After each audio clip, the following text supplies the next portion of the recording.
Good morning. Good morning. It's coffee time with God. Amen.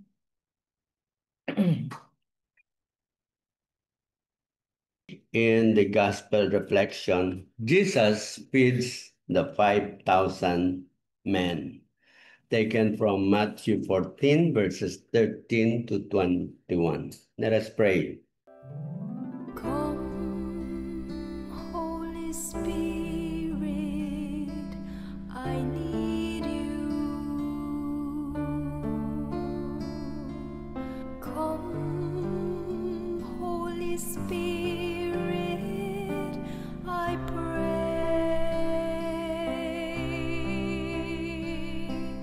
Come with your strength and your power. Come in your own special way. Come like a spring in the desert. Come to the weary of soul. Oh, let your sweet healing power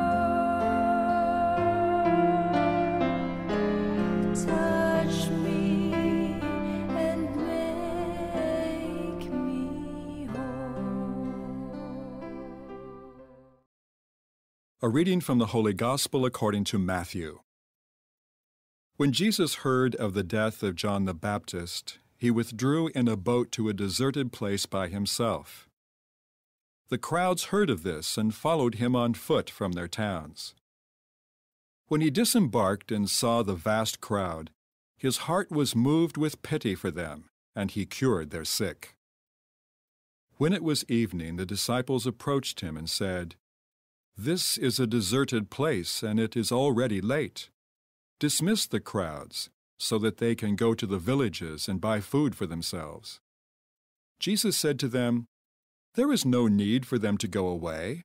Give them some food yourselves." But they said to him, "5 loaves and 2 fish are all we have here." Then he said, "Bring them here to me," and he ordered the crowds to sit down on the grass. Taking the 5 loaves and the 2 fish, and looking up to heaven, he said the blessing, broke the loaves, and gave them to the disciples, who in turn gave them to the crowds. They all ate and were satisfied, and they picked up the fragments left over, 12 wicker baskets full.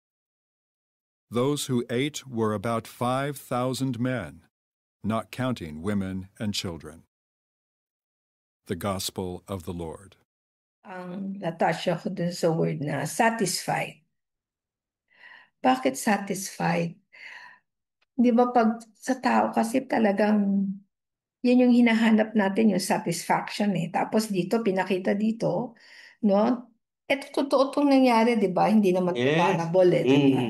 So, Mm. pinakita dito na talagang ang daming tao. Biro mo, 5,000 na papakainin mo.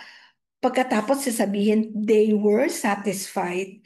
Ibig sabihin talagang busog, busog talaga sila. So, siksik liglig, no? Busog talaga sila, kaya satisfied.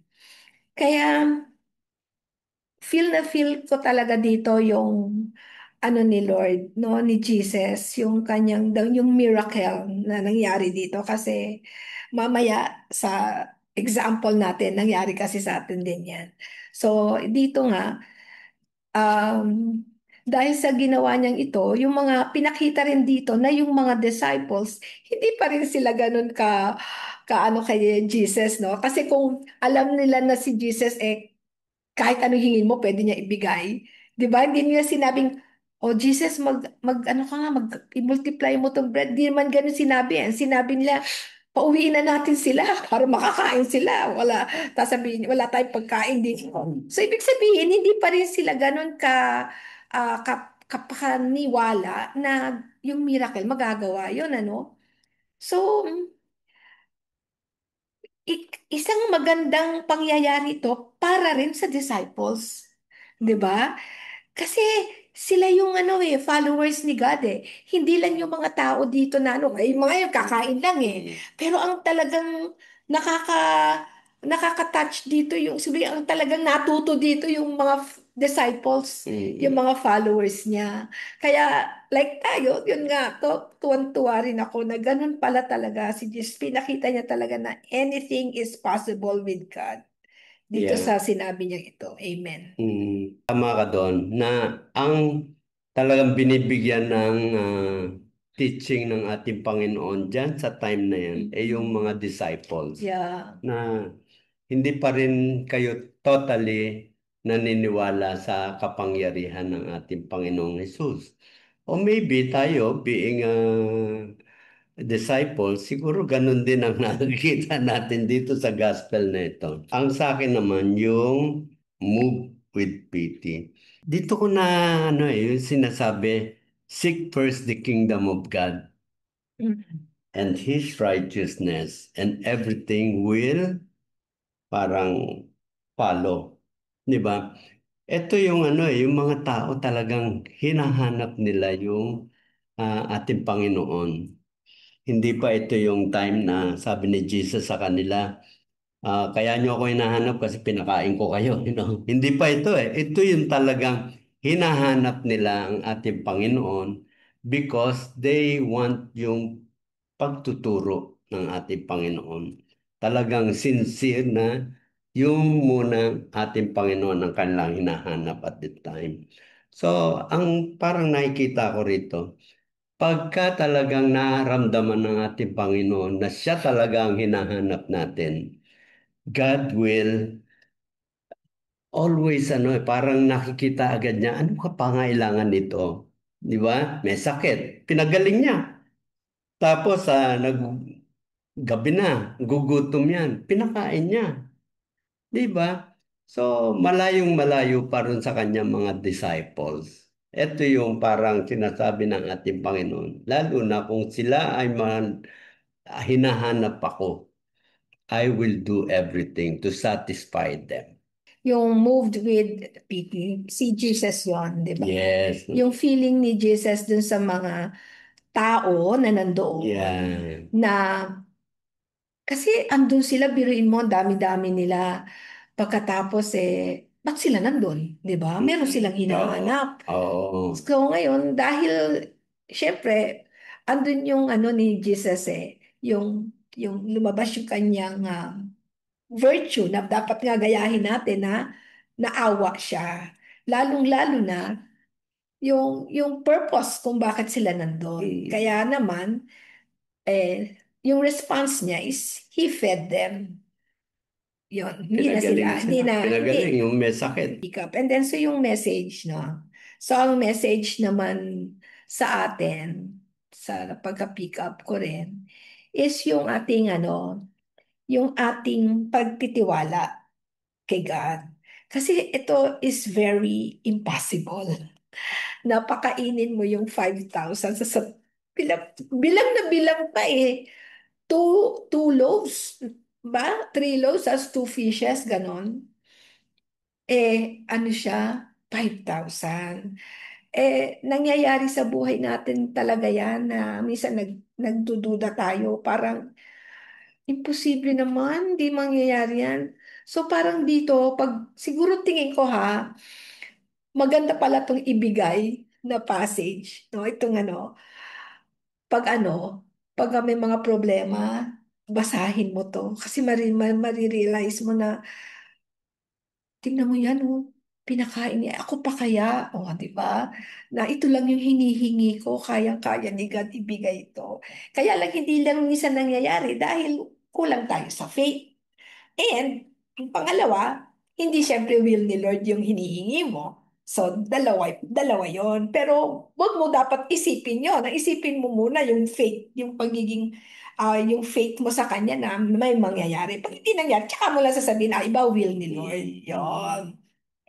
Kaya nga, um, kaya pagdating sa huli, whatever happens, masasatisfy ka. Kasi si God ang nagbigay sa iyo. Whether nabusog ka o hindi ka nabusog, pero alam mo na si God ang galing kay God yung grasya na yun, you will be satisfied. Why? Because God is moved with pity. Yon. Amen. Yeah. So ako normally ang aking message ay yung parang tayo as a disciple. Ito yung message na talagang gustong-gusto ko rito. Yung kanyang ginawa doon sa mga sumusunod sa kanya. Di ba? Yung mga tao na sumusunod sa kanya. Kasi ang dami natin nakikita mga tao na may pangangailangan sila. And yet, parang hirap na hirap silang makahingi kay God ng biyaya. Yung mga pangangailangan nila. Sinasabi ng iba, hindi na ibibigay yung ano, ang tagal ko nang dinadasal. Andito yung kondisyon. Ang ibig sabihin, you are truly or authentic ang paghahanap mo sa ating Panginoong Jesus.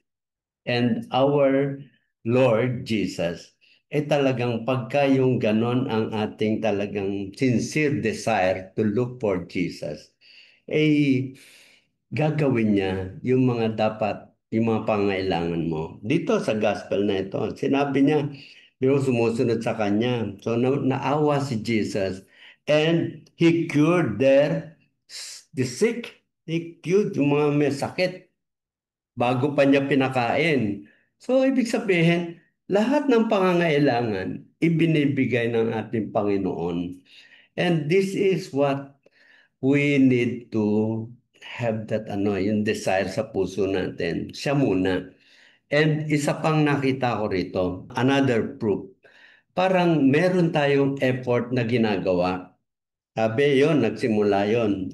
Nanggaling dun sa effort nung mga taon nandun. Meron dalawang fish at saka may bread. Di ba? So, merong galing muna sa atin, the effort that we are doing para makuha natin yung pangangailangan natin. And then after that, i-bless ni Jesus yan. And then namumultiply yon. Hanggang sa maramdaman mo, natanggap mo na yung kailangan mo. Amen. And you will be satisfied. Why? Because with whatever God has given us, nagpapasalamat tayo.